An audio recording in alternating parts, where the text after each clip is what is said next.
It's wild this morning. Just been to see the physio, had a bad back for a few weeks, and now I'm working on improving my core strength. So I thought I'd go out for a bit of a walk.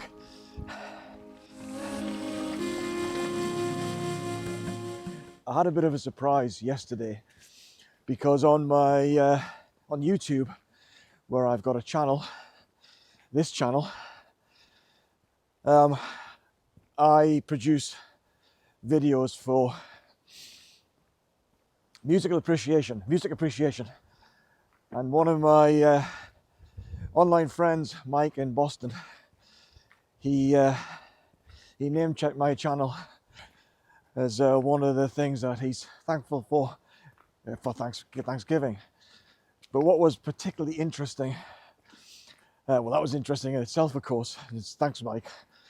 But what was also particularly interesting is the fact that he mentioned that I was retired. And I've kind of been retired for about 3 years now. I was kind of deciding I was going to semi-retire. But it's kind of strange to hear someone else describe me as retired. I think I finally, just like an old friend of mine, says he didn't retire, the world retired him. His desire was to continue working, and then he realized that eventually the world moves on. And so thought I'd reflect a little bit on what retirement has felt like for me.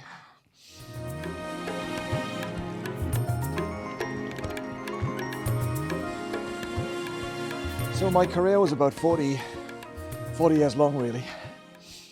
And the main chunk of it was I was a strategic procurement practitioner.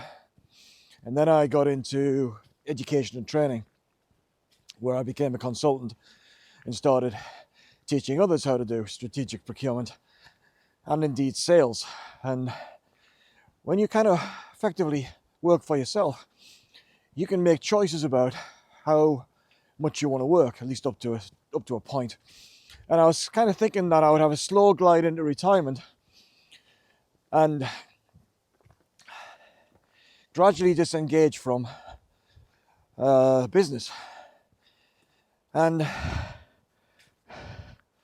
just checking my mic still there. And so I do just several workshops a year instead of working quite intensively.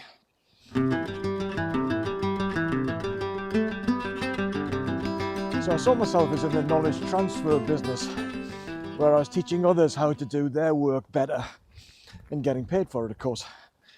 And what I found was that after a year or two of that,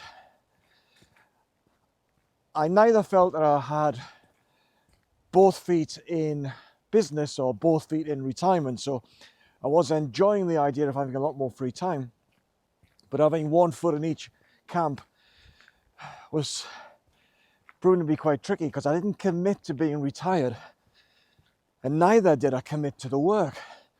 And when you're in the knowledge business, you've got to keep abreast of the latest developments and research and what organizations are doing. And that is a full-time job. Even though you might not be facing the client full-time, you've got to be on top of your game. And I found that I was being compromised because I really wasn't committing to that work as much as I'd done so in the past. So I was in this limbo about how to disengage from work and embrace retirement. And in my experience, that's been a tricky endeavor. And I know people today who insist that they're going to continue working until they drop. But I think what eventually happens is that the world does indeed retire you. And just to illustrate how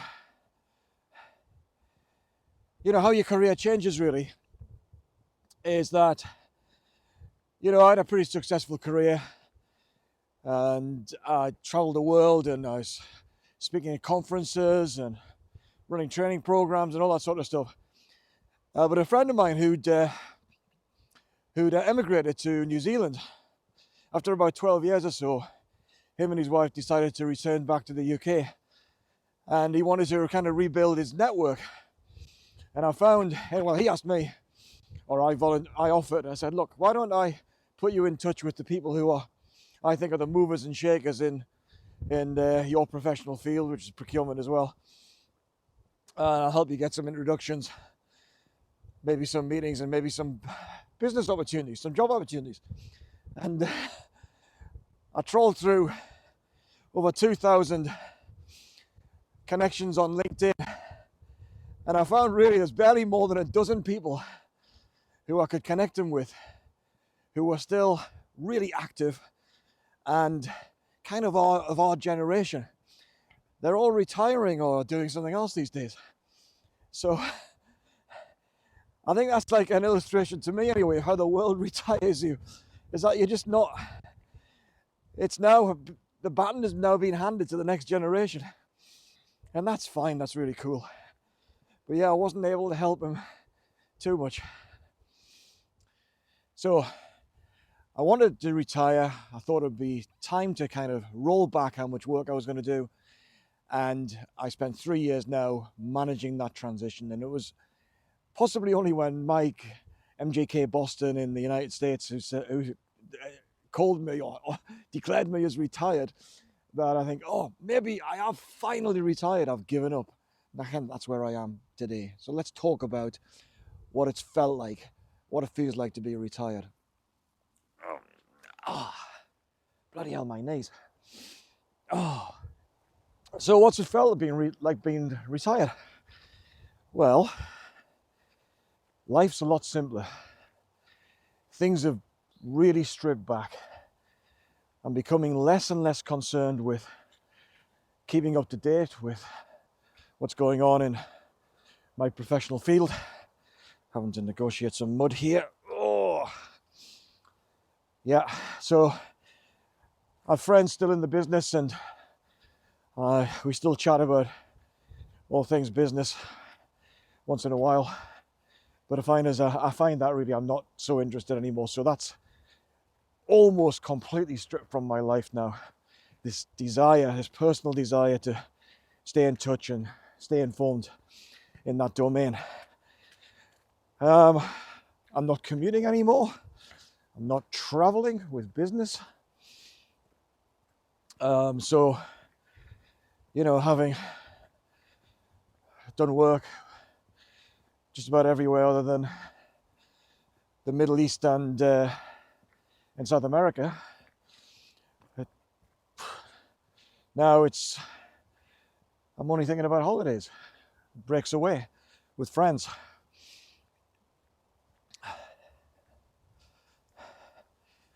So it's amazing how your life becomes really simplified. So I'm not working and I'm not traveling. What do? Well, I try and stay healthy.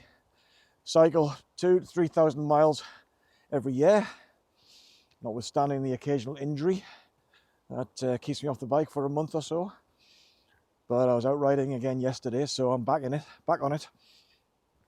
So I try and keep fit, and I'm recognizing, and I think it's because my elderly parents are becoming more and more frail now. And I've always been, in comparison to them, really active. But I'm in my early mid-60s now, and I'm beginning to feel it. And I'm also realizing that if I want to have as many years of active health, live in good health, then I'm going to have to work. So I'm concerned daily now about exercising, walking, and indeed, because of the engagement I've had with this physio, doing stretching and other exercises, several times a day. So I'm much more concerned about my health now. My diet's not as good as it could be, but I'm getting there.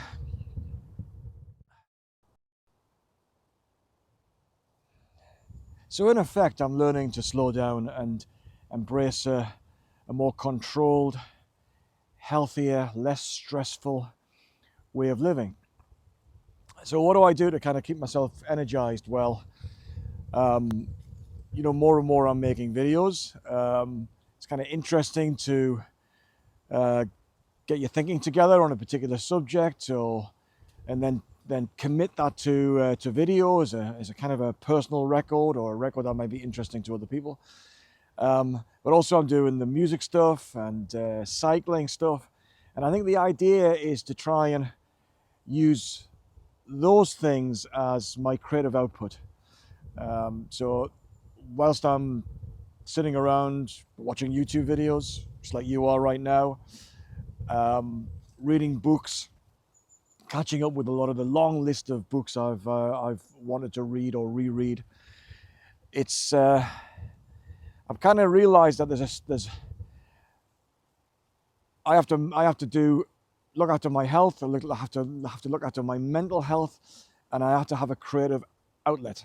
So it's kind of what I'm doing. That's how my life is, and it's punctuated by trips with friends, or to see friends, or to just go to the sun on holiday. Got our things to look forward to, haven't you?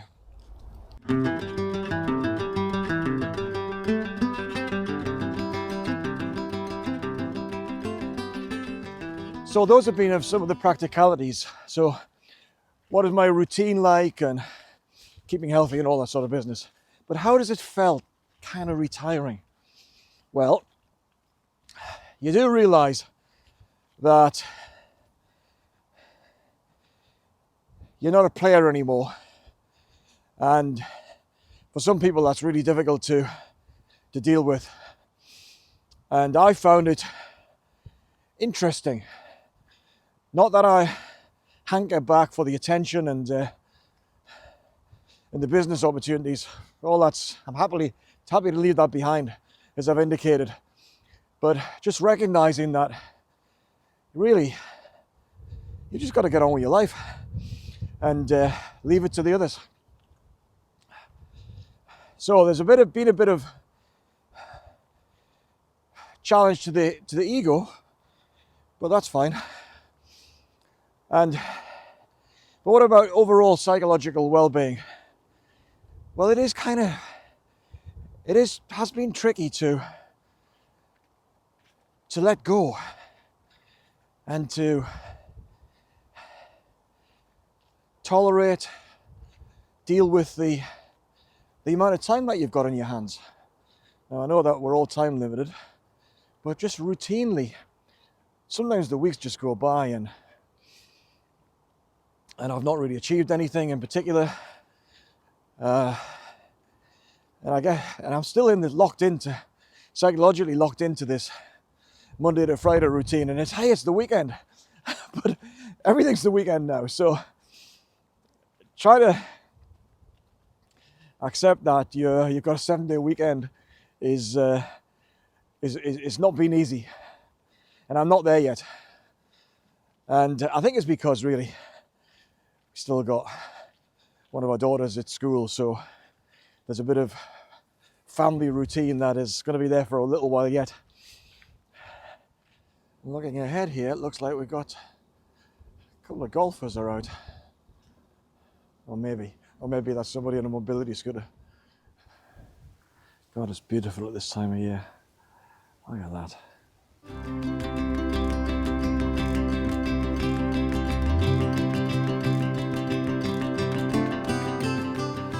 I found myself walking through the golf course, dodging golf balls, and I've just seen a guy over there pick his ball up on the fairway.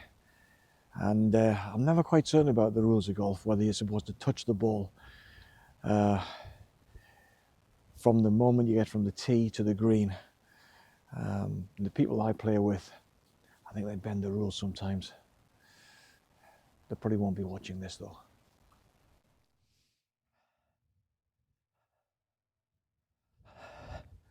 One way of looking at retirement is to consider it a gift, because not everybody makes it this far. And I think if you're able to retire, you should look back and think, of what a good journey you've been on. And this is the next stage of that journey. And then, as I've already indicated with my own priorities, as to how can I stay as healthy as I can possibly be to get those years of good health in before decrepitude takes over. You often hear about people who are retired who get lonely and they miss the camaraderie and the social interaction that surrounds work and the excitement of doing a lot. Well, I'm lucky. I've not experienced that loneliness. It's been more of an opportunity to engage and re-engage with friends, spend time doing stuff together, playing golf, going for hikes, doing cycling trips, or just socializing, for just having lunch. So I've not suffered from the loneliness issue, but it's something to consider. If you haven't got a good social network that's going to sustain you in retirement, then you need to be thinking about having hobbies that is going to get you that social interaction to make life tolerable, because all that time on your hands with not so much to do with it is a recipe for depression, I think.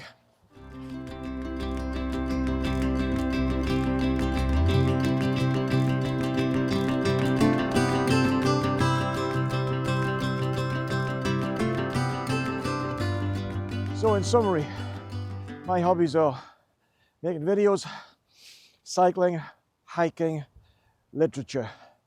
Might watch the odd movie or TV series box set.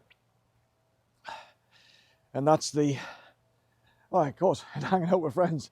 So that's it's a bit like being on holiday, although after 3 years, it doesn't feel like a real holiday, because when you're at home, there's always chores, always things to be fixed, things to do. So it's not. I did have this idea on that, on that particular subject. This idea that when I retired, it would feel like waking up every morning on holiday, thinking, open the curtains, look at the sunshine, think, what are we going to do today? But no, there's always a to-do list when you're at home. So that focus on relaxation is it's really important to me. I'm beginning to suspect that it's really important for most people. So how do people learn to relax? And as I said earlier, embrace retirement. So anyway, that's my experience so far. 3 years in, finally accepted that I am retired. I'm gonna come off LinkedIn. I'm off Twitter and Facebook and all that sort of stuff for a few years now. So it's just me and you on YouTube and the world around where I live. So anyway, that's retirement. See you in the next video.